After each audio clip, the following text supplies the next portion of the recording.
a StarCraft. weekday, so Yeah. bit of a problem, but So what? Skip. So yeah. whatever. Like it's just one day, and it's like great StarCraft. Alright guys, welcome to the next round of 8 game here at the FnaticRaidCall Invitational. We are live in the Fnatic house and we have a PvP coming up, and a great one at that. We have Creator against Seed to the bottom left of Daybreak. We have now in the red Creator Prime, and he is up against Incredible Miracle Seed to the top right, who was yesterday able to take down Moon with a 2-1. Moon, very impressive games, but in the end it was Seed who prevailed. So we have a Protoss versus Protoss, and with me is Todd right now. Hey Todd, how you doing? Hi, I'm doing good. We'll be casting the first game of this series. I don't wanna like take over Wolf's casting time, so I will just cast the first game, then Wolf will return to you guys. Actually, these guys, they did the maps like without even asking me about anything or something. So like I'm not sure what the maps is. I'm gonna guess one of them remove Belcher, because it's like not really good PvP. Like it's not fun. It's so tricky. You can forget and stuff. And I am surprised that one of them picked Daybreak first, because personally I don't like it much. I played it in the Code A qualifier, the one 2 seasons ago, in which Creator qualified. I made him first round, sadly for me. And on this map, he went for Dark Templars.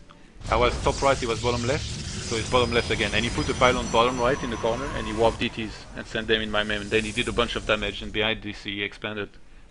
So gonna be really interesting to see how he plays on this map.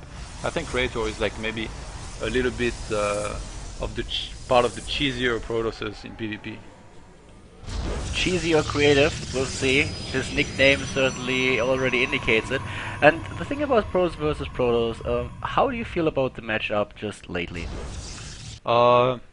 I mean, it used to be like a real coin flip and stuff, or like just roll the dices, but these days like there is some pretty good builds that can like adapt to a lot of things. So whether it's with Robo or Blink, you can pretty much adjust to almost anything. If you really play well, you can always outplay your opponent even if you are behind with the build. What kind of play do you prefer? A long micro game in Protoss versus Protoss, or some early aggression where it comes all down to micro and positioning is still important, but it's more about how you control your individual units? What's something that you prefer more? I think I have a good macro, and everybody has a good micro because everybody like plays so many games and stuff. So like there is the conventional micro that everybody has, but yeah, I think I have one of the better macro out of most players. And decent multitask. So I like if we go into a big macro game where there is like multitasking involved with War Prism, DTs. If we play one base versus one base, it can be really tricky sometimes. So yeah, I prefer like taking 2 base, taking Colossus, maybe taking a third. But sometimes like you don't get to that, depending on how the game goes. If you see those two facing each other, who would you think has the edge in this matchup? It's really hard to say. Like maybe Creator, but not by much. I don't know, Sid is really good obviously, but Creator, I don't know, he has just beaten me so many times in ladder for me not to mention him as the favorite, so it's a tough choice. And Creator actually like playing a little bit tricky, making just one gate and then robotics, so if there was some kind of pressure to be applied from Sid, it could be pretty good. Sentry gonna be out for Creator now. You see they're both scouting for like, you can see they play custom games on this, because when I played it in Code B qualifier, I didn't scout that well, you know, and like it's all you have to do. Like the area, your second base, the third and the fourth, you need to scout a lot to make sure there is no proxy pylons. Otherwise, like something crazy might happen, like DTs or whichever warp, some kind of all-in. If you clear the area, like you can be sure like there is not gonna be anything tricky happening. Then you can be like safe heading into the mid game, and this shows that they practice the map a lot, I think. Yeah, definitely. Both of them scouting like crazy, as you already pointed out. They don't leave any spot on the map unrevealed. And at this point we have also the Twilight Council for Creator, so we might just see starting an upgrade very soon. And there's the Blink. He already has the robotics, so he can start to use some high ground, low ground as well. We have a Nexus in the game, yes, showed it already on stream. Did he see it? Did not see it. Yes, he saw it. Well, that was really good scout, because Sid doesn't know that Creator knows, so it's gonna be interesting to see how Creator chooses to counter. We might see a timing attack here with Blink. He's making a lot of units. He didn't choose to throw down Nexus. And Sid, like, he went for the 3 gate with Robo expansion here.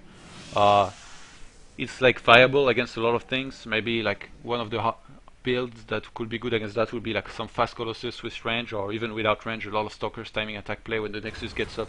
But Creator actually just opting to go for a lot of Stalkers Blink, and I think he's just gonna try to get in there and with some good micro to maybe reduce the sentry count, snipe the 1 or 2 Immortal that will be there, and then try to end the game as soon as possible, or at least weaken his opponent a lot. Oh, snipes the Observer. Very, very well done. Good job here, and with the Observer in the picture, he can just blink over force fields if need be. He has a very, very high stock count already, knows everything that's happening at this point. A lot of sentries for Seed, 60 against 56 supply, and he's trying to open up a flank here at the back.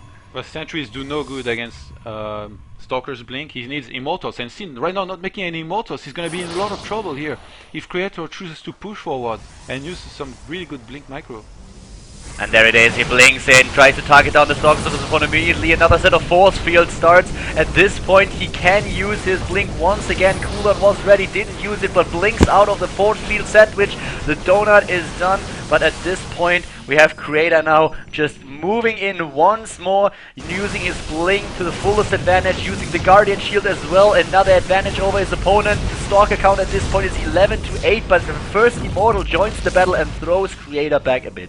Yeah, that Immortal changed everything. It forced Creator to pull back, but Creator's first blink was not good in my opinion. Now he's gonna have to do some really good micro. He needs to blink forward maybe and snipe that Immortal. After that it will be so easy since he has like 3 or 4 Stalkers more than his opponent. 6 Stalkers advantage now with another round of warp-ins now reaching the army. We have 14 to 7. And here comes another Immortal. He needs to make sure that he does some damage before the second Immortal pops out. Targets down the Nexus, at least tries to, but only getting rid of the shields at this point. Oh, killing the supply depot. That must have really pissed him off for him attacking in the middle of a fight. At this point, we have another gate in the main base of Seed as well. He definitely has the better economy, and now he has a second Immortal too. This is going to get tricky for Creator here. He needs to take this down. Now, I think. And I'm really surprised that he didn't go forward when there was only one Immortal. Oh, he gets a lot of Stalkers. He didn't miss any cycle of warp. Oh, this has to be it, kinda at this point. 14 against 4 Stalkers, and Creator with a 1 base play and the Blink Stalker timing. He takes it. He takes game number 1. Only 3 gates. How is that possible? It never worked for me. I thought it's like almost impossible to blink push against the Immortal expansion. I think Seed just further boosted to below the Immortals, like he didn't see the all-in coming. Very, very well done here by Creator in the first game. Congratulations to Creator, and we are headed into a second game between our two Protoss players. Go get Wolf.